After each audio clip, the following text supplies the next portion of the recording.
اشفاق احمد صاحب کے وہ الفاظ جو آپ کی زندگی بدل سکتے ہیں۔ اشفاق احمد صاحب فرماتے ہیں، جو اندر سے مضبوط ہوتے ہیں ان کے لیے معاف کرنا کوئی مشکل بات نہیں، لیکن جو اندر سے کھوکھلے ہوتے ہیں وہ بدلے کی آگ میں جلتے رہتے ہیں۔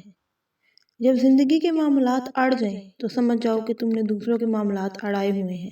آسانیاں دو گے تو آسانیاں ملیں گی۔ دوران گفتگو سب سے بڑی غلطی جو ہم کرتے ہیں وہ یہ ہوتی ہے کہ ہم سمجھنے کے لیے نہیں سنتے، جواب دینے کے لیے سنتے ہیں۔ جھگڑے اس لیے بھی ختم نہیں ہوتے کیونکہ ہم جھگڑے کو جھگڑے سے ختم کرنے کی کوشش کرتے ہیں۔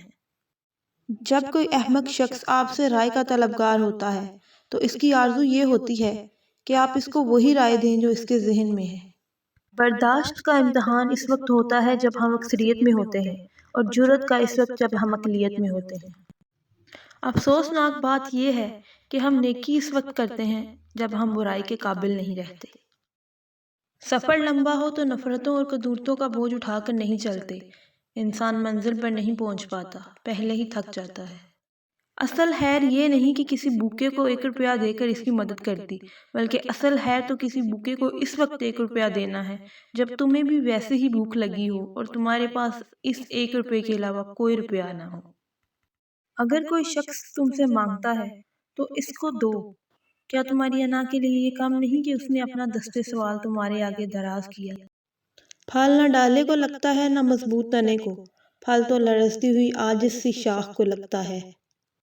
تم ان کے غلام ہو جن سے تم اپنی تعریف سننا چاہتے ہو۔ ساری حماقتیں کر لینا، ایک حماقت کبھی نہ کرنا، اللہ کی رحمت سے کبھی مایوس نہ ہونا۔ اشفاق احمد صاحب فرماتے ہیں، اماں کو باسی کھانے، پرانے ساگ، اترے ہوئے اچار بہت پسند تھے۔ دراصل وہ رزق کی قدردان تھی، شاہی دسترخوان کی بھوکی نہیں تھی۔ چھوٹی آپا کئی مرتبہ خوفزدہ ہو کر اونچی آواز میں چیخا کرتی تھی، اماں حلیم نہ کھاؤ، پھول گیا ہے، بلبلے اٹھ رہے ہیں، یہ ٹکڑا پھینک دیں، یہ جلا ہوا ہے، اس سالن کو مت کھائیں، کھٹی بو آ رہی ہے، لقمہ زمین سے نہ اٹھائیں، اس پر جراثیم چمٹ گئے ہیں، اس کٹورے میں نہ پئیں، باہر بھجوایا تھا۔ لیکن اماں آپا کی خوف کی للکاروں کی پرواہ کیے بغیر کھاتی چلی جاتی تھی، کیونکہ وہ تعلیم یافتہ نہیں تھی، اس لیے جراثیموں سے نہیں ڈرتی تھی، صرف خدا سے ڈرتی تھی۔ اس طرح کی مزید ویڈیوز کو دیکھنے کے لیے ہمارے چینل کو سبسکرائب کریں۔